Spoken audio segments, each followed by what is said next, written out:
की बड़ी खबर मध्य प्रदेश से आई है। आज मध्य प्रदेश में कांग्रेस के साथ बड़ा खेल हो गया। कांग्रेस को बड़ा झटका लगा। राज्यसभा इलेक्शन में कांग्रेस को क्रॉस वोटिंग का डर था। कांग्रेस के सारे बड़े नेता अपने विधायकों की सिक्योरिटी में लगे थे। वो किसी तरह बीजेपी के हाथ न पड़ जाए इससे बचाने में लगे थे।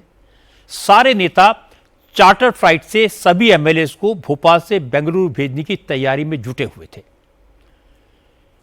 विधायक प्लेन में बैठ चुके थे, लेकिन प्लेन टेक ऑफ करता इससे पहले ही कांग्रेस की उम्मीदवार मीनाक्षी नटराजन का पर्चा खारिज हो गया। नॉमिनेशन रिजेक्ट हो गया। अब मध्य प्रदेश में बीजेपी के तीनों उम्मीदवार निर्विरोध जीतेंगे, इसमें कोई शक नहीं है। बीजेपी के जिस उम्मीदवार की जीत नामुमकिन थी, जिसके पास पर्याप्त वोट नहीं थे, उसकी जीत पक्की हो गई।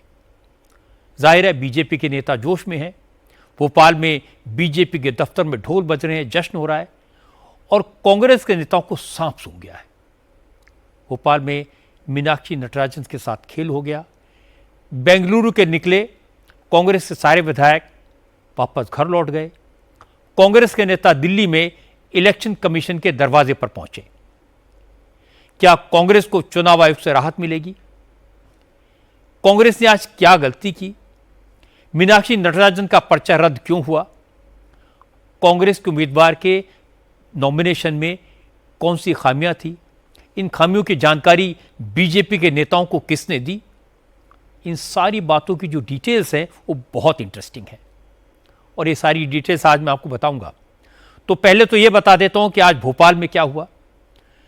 आज मध्य प्रदेश में कांग्रेस जीता हुआ चुनाव कैसे हारी, यह समझने की जरूरत है। कांग्रेस के पास राज्यसभा की एक सीट जीतने के लिए नंबर था। एमएलए के जितने वोटों की जरूरत थी उससे 5 वोट ज्यादा थे। क्रॉस वोटिंग टालने के लिए विधायकों को बंदी बना लिया गया था। चार्टर प्लेन भोपाल के हवाई अड्डे पर आ गया था। कांग्रेस के नेता गाते मुस्कुराते, विक्ट्री का साइन दिखाते, जीत का दावा करते हुए एयरपोर्ट के भीतर दाखिल हो गए। दिग्विजय सिंह ने कहा बीजेपी की कोई चाल आज कामयाब नहीं होने देंगे। हो सकता है बीजेपी के कुछ विधायक कांग्रेस के उम्मीदवार के पक्ष में वोट डाल दें, बाजी पलट जाए। जैसे ही कांग्रेस के विधायक चार्टर प्लेन में बैठे, बीजेपी शिकायत लेकर इलेक्शन ऑफिसर के पास पहुंच गई। रिटर्निंग ऑफिसर से शिकायत की गई कि कांग्रेस के उम्मीदवार मीनाक्षी नटराजन ने नॉमिनेशन पेपर्स में जानकारी छुपाई है। बीजेपी के नेताओं ने सबूत दिए। यह बताया कि मीनाक्षी नटराजन के खिलाफ तेलंगाना के कोर्ट में केस चल रहा है, लेकिन उन्होंने इसकी जानकारी नॉमिनेशन पेपर्स में नहीं दी। इसके साथ साथ संपत्ति की जानकारी भी आधी अधूरी है। जैसे ही यह खबर फैली तो कांग्रेस के लोकल लीडर्स भी वहां पहुंच गए। बीजेपी और कांग्रेस के नेताओं के बीच रिटर्निंग ऑफिसर के सामने नारेबाजी हुई। हालांकि रिटर्निंग ऑफिसर ने मीनाक्षी नटराजन को अपना पक्ष रखने के लिए वक्त दिया। मीनाक्षी वकीलों के साथ रिटर्निंग ऑफिसर के सामने पेश हुई। दोनों पक्षों को सुना गया और इसके बाद रिटर्निंग ऑफिसर ने बीजेपी के आरोपों को सही माना और कांग्रेस के उम्मीदवार का नॉमिनेशन खारिज कर दिया।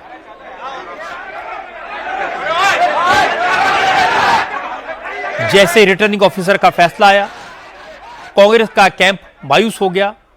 जीतू पटवारी, दिग्विजय सिंह, उमर सिंघार जैसे नेता मीडिया से बात किए बिना ही निकल गए। लेकिन मीनाक्षी नटराजन ने रिटर्निंग ऑफिसर के फैसले को लोकतंत्र की हत्या करार दिया। उन्होंने कहा वो इसके खिलाफ लड़ेंगी। जब सदस्य संख्या पूरी नहीं होते हुए भी एक तीसरा प्रत्याशी सत्तारूढ़ दल भारतीय जनता पार्टी ने उतारा, वहीं से शुरुआत हो गई और हमें ये समझ में आने लगा कि ये किस तरह से संविधान को, लोकतंत्र को कुचलने की राजनीति, लोकतंत्र को प्ले करने की राजनीति कर रही है। एसआईआर के बहाने और अलग अलग हथकंडे अपनाकर वोट चोरी तक जो मामला सीमित था, आज वो सीट चोरी एसआईआर के बाद ही शुरू हो गई और अब ये क्लियरली यहाँ पर राज्यसभा के चुनाव को भी, जैसे चुनाव और अन्य चुनावों को किया है वैसा ही बनाने की कोशिश हो रही है। अब मजे की बात है कि कांग्रेस के विधायक बेंगलुरु जाने वाले थे, उन्हें टेक ऑफ की परमिशन देर से मिली। उनकी फ्लाइट करीब 3.5 घंटा डिले हो गई। प्लेन टेक ऑफ करता इससे पहले ही कांग्रेस उम्मीदवार का पर्चा खारिज हो गया। यह खबर दिग्विजय सिंह को मिली तो कांग्रेस के विधायकों के बेंगलुरु ले जाने का प्रोग्राम कैंसिल कर दिया। सारे एमएलए प्लेन से उतरकर वापस अपने अपने घरों को चले गए। भोपाल में हुए डेवलपमेंट की खबर दिल्ली पहुंची तो केसी वेणुगोपाल, भूपेश बघेल, सचिन पायलट समेत कांग्रेस के बड़े बड़े नेता इलेक्शन कमीशन पहुंचे। कांग्रेस के नेता आरोप लगा रहे हैं कि भोपाल में बीजेपी ने लोकतंत्र की हत्या की है। मीनाक्षी नटराजन इस फैसले के खिलाफ कोर्ट जाएंगी, लेकिन रिटर्निंग ऑफिसर के फैसले से बीजेपी के नेता खुश हैं। मुख्यमंत्री मोहन यादव ने कहा, आज जो हुआ उसमें बीजेपी का कोई रोल नहीं है, यह कांग्रेस की अंदरूनी कलह का नतीजा है, इसलिए जानबूझकर नॉमिनेशन पेपर्स में कुछ तथ्यों को छुपाया गया और फिर यह जानकारी लीक कर दी गई।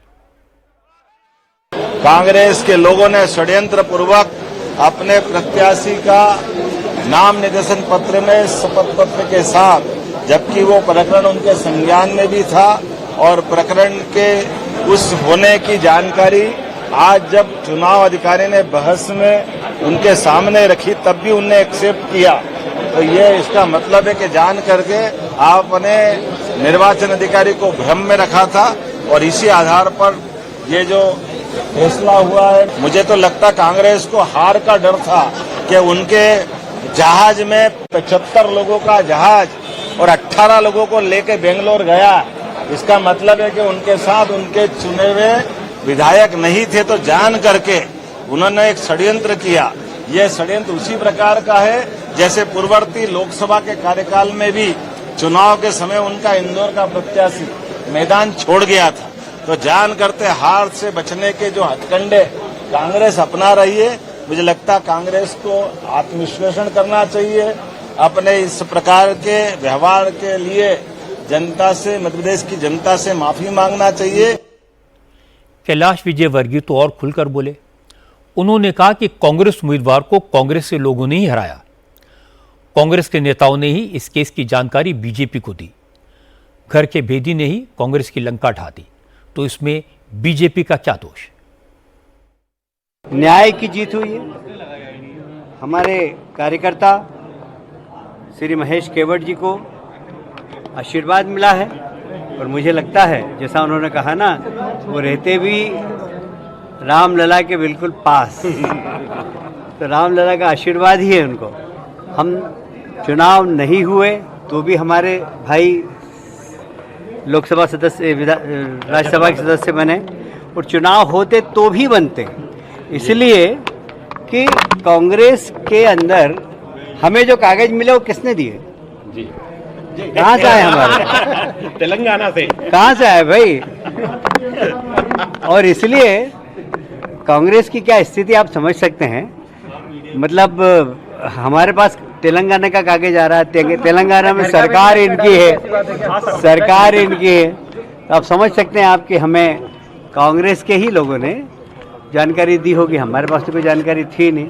तो कांग्रेस की ये स्थिति है, ये भले ही बेंगलोर ले जाएं या लंदन ले जाएं, चुनाव हम जीतते क्योंकि सभी देश की जनता को मोदी जी पे विश्वास, मोदी जी के काम पे विश्वास, मोदी जी के विकास पे विश्वास। अब मैं आपको कांग्रेस का पक्ष सुनवाता हूं।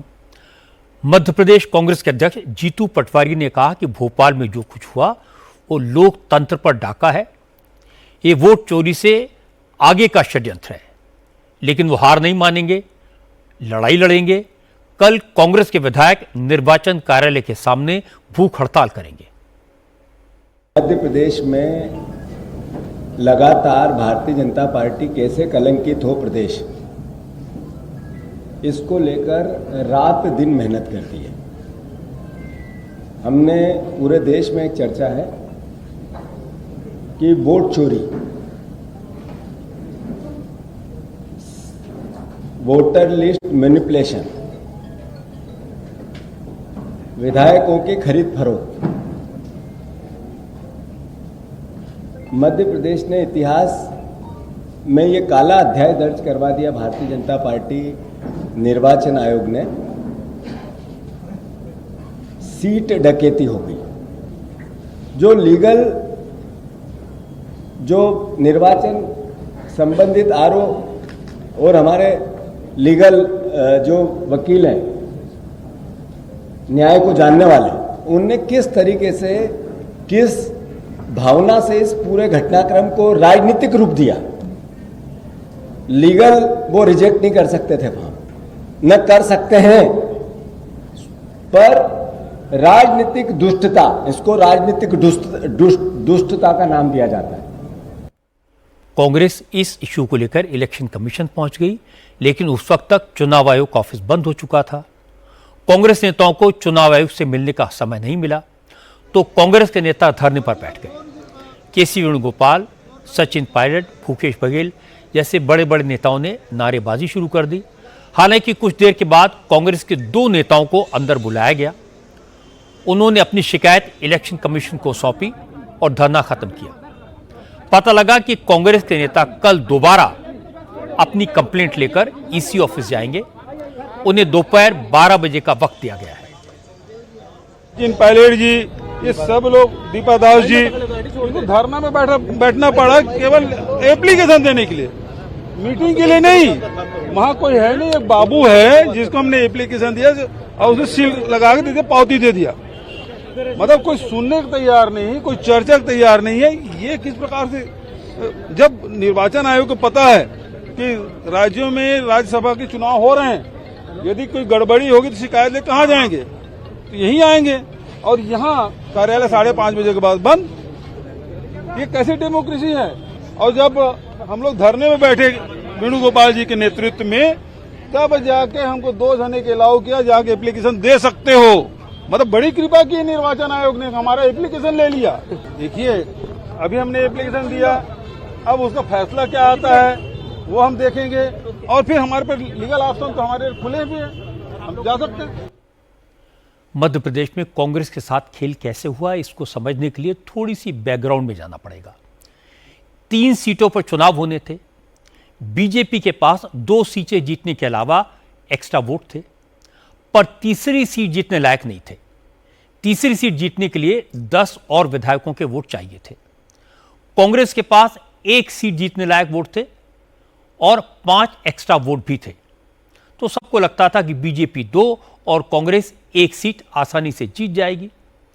लेकिन बीजेपी ने अचानक तीसरी सीट पर कैंडिडेट खड़ा करके सबको चौंका दिया। कांग्रेस चौकन्नी थी, उसे लगा बीजेपी उसके एमएलए तोड़ेगी, तो सारे विधायकों को प्राइवेट जेट से बेंगलुरु भेजने की तैयारी हुई। कांग्रेस के जो लीडर मीनाक्षी नटराजन की उम्मीदवारी से नाराज थे, उन्होंने मीनाक्षी के खिलाफ क्रिमिनल केसेस की इंफॉर्मेशन चुपचाप बीजेपी के नेताओं को पास कर दी। बीजेपी ने शिकायत की और मीनाक्षी का नॉमिनेशन रद्द हो गया। अब बीजेपी के 3 उम्मीदवार निर्विरोध चुन लिए जाएंगे। कांग्रेस के एमएलएस को न तो बेंगलुरु के रिजॉर्ट में आराम करने का मौका मिला, उनका प्लेन टेक ऑफ करता इससे पहले ही खेल हो गया। इसे कहते हैं कहीं पे निगाहें, कहीं पे निशाना।